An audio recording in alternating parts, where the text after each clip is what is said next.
Terima kasih Dilaila di Angkasa Puri. Salam hormat dan salam sejahtera.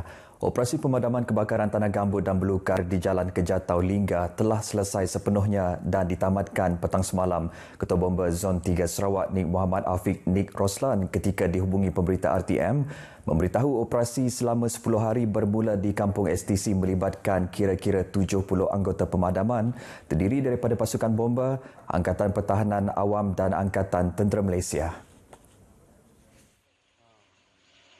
Pelbagai agensi juga banyak membantu operasi tersebut termasuklah Agensi Penguatkuasaan Maritim Malaysia yang menyediakan pesawat bombardier untuk melakukan waterbombing. Agensi lain yang terlibat Jabatan Kerja Raya, Jabatan Pengairan dan Saliran, Jabatan Meteorologi, Jawatan Kuasa Pengurusan Bencana Peringkat Daerah Sri Aman dan Negeri serta pihak swasta dan orang awam. Di Kampung STC, kawasan yang terjejas akibat kebakaran melibatkan kawasan seluas 54 hektar. Manakala di Jalan Kejatau Lingga, kawasan yang terjejas adalah kira-kira 246 hektar. Suri rumah dilihat mampu membantu pihak polis dalam mengurangkan kadar jenayah dan masalah sosial di kawasan masing-masing. Golongan itu sesuai menjadi mata dan telinga polis untuk melaporkan kegiatan mencurigakan dengan lebih cepat.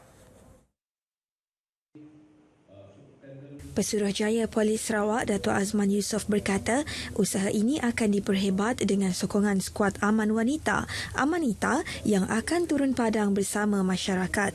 Ini termasuk menubuhkan kumpulan di aplikasi WhatsApp sebagai medium komunikasi langsung antara anggota polis dengan masyarakat untuk interaksi yang lebih pantas. Datuk Azman berucap demikian semasa perasmian Taman Angkat Amanita PDRM Kontingen Sarawak di Perawan. Teks ucapan beliau dibacakan oleh Timbalan Pegawai Turus Pentadbiran IPK Sarawak, ACP Martin Koh, yang turut dihadiri Timbalan Ketua Polis Daerah Perawan, DSP Merbin Lisa. Program Taman Angkat ini bertujuan meningkatkan penglibatan anggota dan lebih dekat dengan penduduk dalam usaha mengurangkan indeks jenayah dan penyalahgunaan dadah dalam kalangan masyarakat. Jabatan Kastam Diraja Malaysia JKDM Sarawak berjaya merampas 53,012 batang rokok dan lebih 2,000 liter minuman keras pelbagai jenama serta sebuah kenderaan dengan nombor pendaftaran negara asing dalam serbuan di 3 lokasi di Miri semalam. Pengarahnya Datuk Sharifah Halimah Tuanku Taha berkata, kesemua rampasan dianggarkan bernilai RM32,546 dan jumlah cukai sebanyak RM90,296.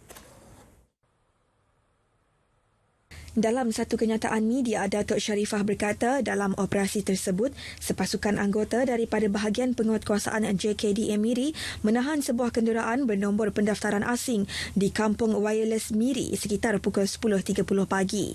Kenderaan tersebut didapati tidak mempunyai pas kenderaan yang melayakkan kenderaan tersebut dipandu di negara ini.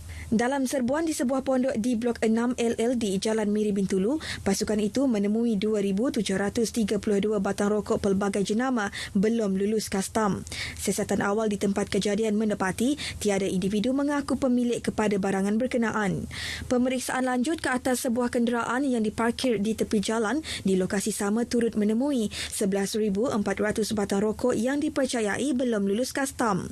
Sementara itu, serbuan ke atas sebuah bangunan substation yang tidak digunakan Taman Jelita Miri menemui 38,880 batang rokok dan lebih 2,000 liter minuman keras pelbagai jenama. Kesemua kes disiasat di bawah Seksyen 135 Akta Kastam 1967. Ibu bapa diingatkan supaya memantau penggunaan internet dalam kalangan anak-anak bagi mengelakkan mereka terpengaruh dengan perkara yang boleh merosakkan pemikiran dan jati diri. Ahli Parlimen Bandar Kuching Dr. Kelvin Yee berkata ini kerana penyalahgunaan internet terutamanya dalam penyebaran maklumat yang tidak sahih boleh menyumbang ke arah negatif. Dr. Kelvin menjelaskan generasi kini terdedah dengan penggunaan alat telekomunikasi canggih yang membolehkan mereka menggunakan pelbagai aplikasi media sosial.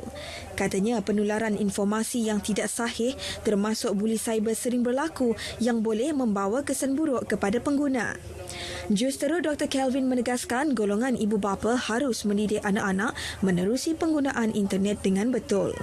Dr. Kelvin berkata demikian pada majlis penutupan program Kids Got Talent, Tabika Perpaduan dan Taska Permata Perpaduan di Kuching. Pada majlis itu, Dr. Kelvin turut mengumumkan peruntukan RM10,000 kepada Jabatan Perpaduan dan Integrasi Nasional Negeri Sarawak bagi penganjuran program itu pada tahun hadapan. Perbadanan Tabung Pendidikan Tinggi Nasional PTPTN berharap kerajaan akan menyediakan insentif baharu dalam Belanjawan 2020 kepada majikan yang membantu kaki tangan membayar pinjaman mereka. Pengerusinya Wan Saiful Wan Jan berkata ia berkaitan kadar pelepasan cukai kepada majikan yang memberi bantuan bayaran balik pinjaman PTPTN untuk kaki tangan mereka. Wan Saiful berkata perkara tersebut antara yang diputuskan oleh PTPTN dalam mesyuarat lembaga pengarah untuk diusulkan kepada Kementerian Kewangan dan Kementerian Pendidikan untuk pertimbangan. Jelasnya PTPTN mencadangkan supaya kadar pelepasan cukai majikan ditingkatkan kepada 2 kali ganda daripada jumlah pinjaman yang dibayar kepada PTPTN. Wan Saiful turut berharap ada berita baik diumum untuk bayi yang dilahirkan pada tahun depan selari dengan Wawasan 2020 iaitu menyediakan insentif akaun Skim Simpanan Pendidikan Nasional SSPN kepada anak Wawasan 2020. Selain itu, beliau juga berharap insentif geran sepadan akan ditambah baik berbanding mewajibkan simpanan sehingga RM500 untuk mendapatkan ganjaran atau intensif seperti yang dilaksanakan ketika ini. Ujarnya ini sekaligus mampu menggalakkan golongan berpendapatan rendah menabung selain menikmati pelbagai insentif di bawah geran tersebut. Dalam perkembangan lain, Wan Saiful menyangkal cadangan program pelepasan cukai kerajaan kepada majikan yang membantu pekerja mereka membayar balik pinjaman PTPTN mendapat sambutan dingin daripada majikan. Tegasnya adalah tidak wajar untuk menyatakan program tersebut tidak mendapat sambutan daripada majikan kerana ia baharu sebulan dilancarkan. Untuk rekod, sejak program tersebut dilancarkan bulan lepas, hanya 6 syarikat yang bersetuju membayar pinjaman PTPTN untuk pekerja mereka setakat ini. Saya rasa inilah masanya untuk sama ada syarikat-syarikat milik kerajaan negeri di seluruh negara. Inilah juga masanya untuk syarikat-syarikat swasta. Inilah juga masanya untuk mana-mana majikan, yayasan yang ada insentif untuk memotivasikan pekerja mereka. Wan Saiful menyatakan demikian pada sidang media selepas majlis perasmian program jelajah SSPN peringkat negeri di Kuching. Pendidikan Sains, Teknologi, Kejuruteraan dan Matematik STEM yang banyak diguna pakai oleh negara maju harus diaplikasi dengan baik oleh guru dan seterusnya pelajar di negara ini. Bagi memantapkan pelaksanaan yang lebih berkesan, satu program dikenali Kelipan Bintang STEM for Transforming Education buat pertama kalinya diadakan di Lawas bagi memberi pendedahan kepada guru dan pelajar berkaitan pendidikan STEM. Penyelaras program Alexander Ajon Tinggi berkata berdepan perkembangan teknologi kini, lebih ramai pelajar digalak mencebur diri dalam pendidikan STEM sekaligus melahirkan modal insan berpengetahuan dalam bidang berkenaan. Jelasnya perkara lebih utama adalah menarik minat guru dan pelajar kepada pendidikan STEM. Ini merupakan persiapan bagi mereka untuk suatu masa yang akan datang. Impak yang paling bagus, yang terdekat yang dapat kita lihat, kita ingin menarik minat mereka, juga ingin menarik minat guru juga. Guru berminat, maka pelajar-pelajar pun akan cenderung atau minat menguasai subjek-subjek yang berkaitan dengan STEM ini. Alexander ditemui pemberita pada program tersebut di Sekolah Menengah Kebangsaan SMK Sundar Lawas. Sementara itu, rata-rata pelajar yang ditemui menyambut baik program berkenaan. What I feel about this program is it gives me a lot of information about what am I supposed to do after SPM. Also, I'm still in Form 4. I think I know what I'm going to do after SPM and I know which is my path already. Melalui program ini, ianya dapat membantu saya untuk menjadi seorang jurutera kontraktor civil engineering di mana saya sangat berminat dengan subjek fizik dan matematik. So, ianya bersesuaian dengan saya untuk melanjutkan pelajaran ke peringkat yang lebih tinggi.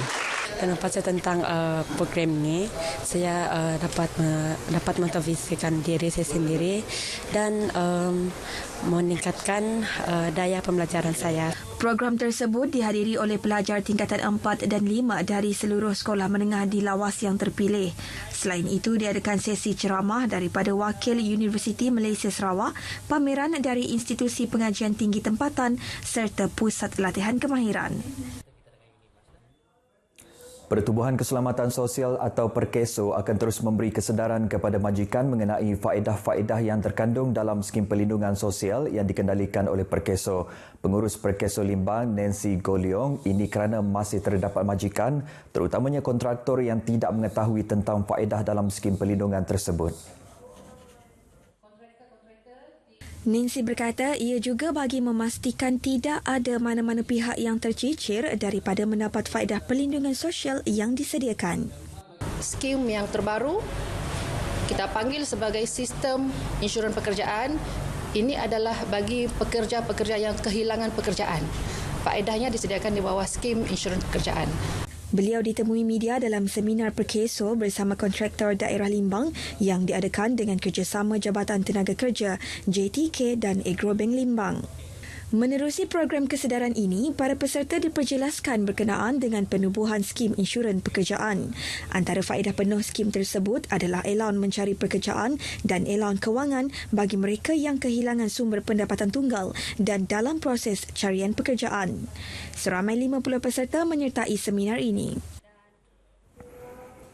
Telekom Malaysia Berhad TM komited untuk mengubah lanskap Sarawak dengan perkhidmatan telekomunikasi terkini di negeri ini sekaligus menjadi rakan strategi utama negara dalam menyokong aspirasi kerajaan bagi penyediaan akses jalur lebar berkelajuan tinggi.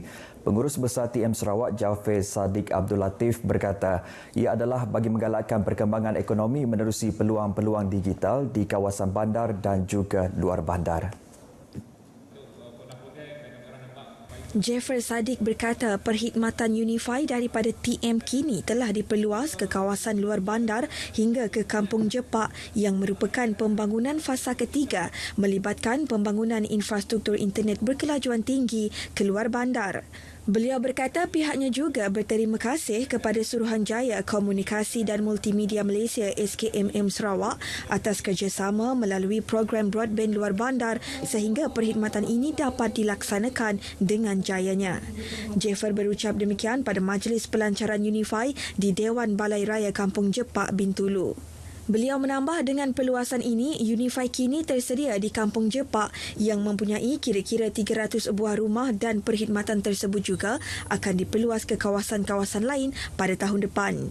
Justeru diharap penduduk di Kampung Jepak dapat memanfaatkan perkhidmatan ini secara berterusan. Baik, setakat ini dahulu berita dari Sarawak untuk N7 pagi ini. Untuk berita seterusnya, kembali kepada Dilaila di Angkasa Puri. Silakan Dilaila. Baik, terima kasih.